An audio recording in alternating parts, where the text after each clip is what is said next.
कक्षा 11 के हमारे सभी विद्यार्थी, आज मैं आपको भूगोल का प्रश्न पत्र सोल्व कराऊंगा जो आपको एमपी बोर्ड में 22 मार्च के दिन आपको पेपर देखने को मिलने की संभावना बनी रहेगी। क्योंकि बेटा हर जिले में अलग अलग तरह के पेपर है, आपके जिले का पेपर भी आपको प्रोवाइड कराया जाएगा।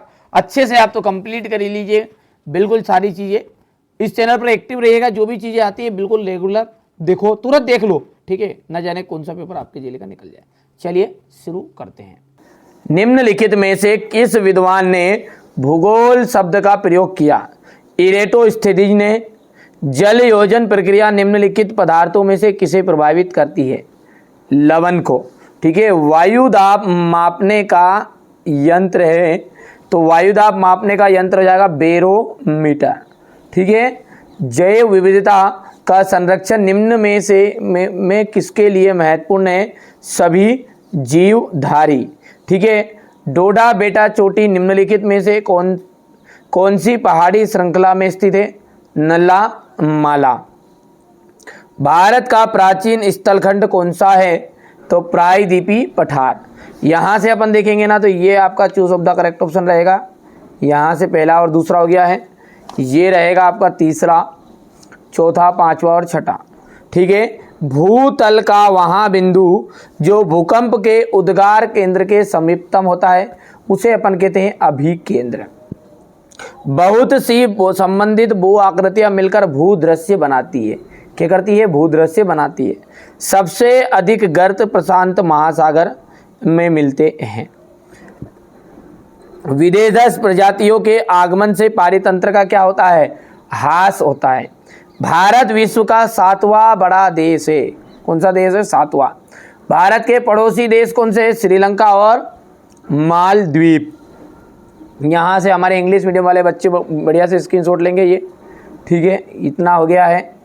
चलिए इसके बाद में अपन आगे बढ़ते हैं और अगला क्या है हमारा उसको देखेंगे। पृथ्वी का घनत्व। देखो पृथ्वी का जो घनत्व है वो 5.5 ग्राम प्रति घन सेंटीमीटर। नदी के द्वारा बने घुमाव को अपन विसर्प कहते हैं। क्या कहते हैं? विसर्प।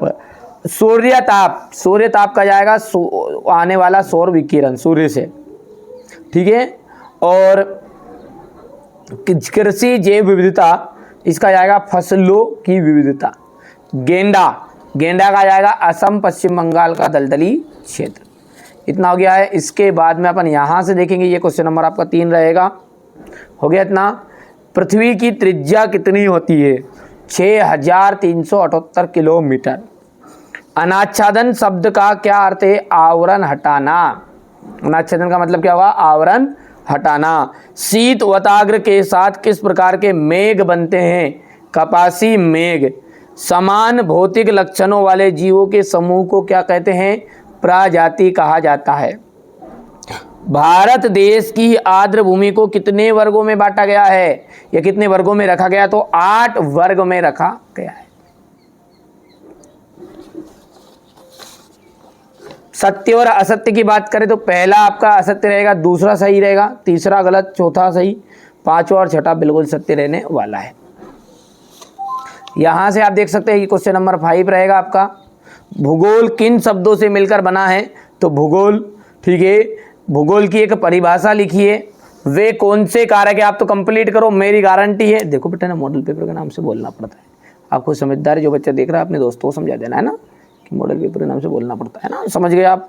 अच्छे से तैयारी करो, बिल्कुल मेहनत करो, कोई दिक्कत नहीं है। ये क्वेश्चन नंबर आपका जैव विविधता के विभिन्न स्तर क्या है। इसके बाद में आपका आ जाएगा भारत को उप महाद्वीप क्यों कहते हैं? पश्चिमी घाट की 2 विशेषताएं लिखिए। हिमालय के 3 नदी तंत्रों के नाम बताइए। हिमालय पर्वत की कोई 2 महत्व को समझाना है। नदी द्रोणी तथा जल संभर में अंतर बताइए। भूकंप के कोई 2 हानिकारक प्रभाव लिखिए। कोसी नदी को बिहार का शोक क्यों कहते हैं? समुद्र व स्थल समीर का वर्णन कीजिए। वर्षा के 3 प्रकार लिखिएगा। यहाँ से देख सकते हैं आप क्वेश्चन नंबर ये 6 हो गया है। यहाँ 14वां क्वेश्चन नंबर 15 है पूर्वी तटीय मैदान तथा पश्चिमी तटीय मैदान में अंतर। क्वेश्चन नंबर 16 है भारत में आने वाले प्राकृतिक आपदाओं को संक्षिप्त में समझाइए। सुनामी को उथले जल तरंग क्यों कहा जाता है? ग्रहों के विकास संबंधी अवस्थाओं के नाम। मृदा और सेल में क्या अंतर है? मानसून वर्षा की विशेषताएं बतानी, उष्णकटिबंधीय सदाबहार वनों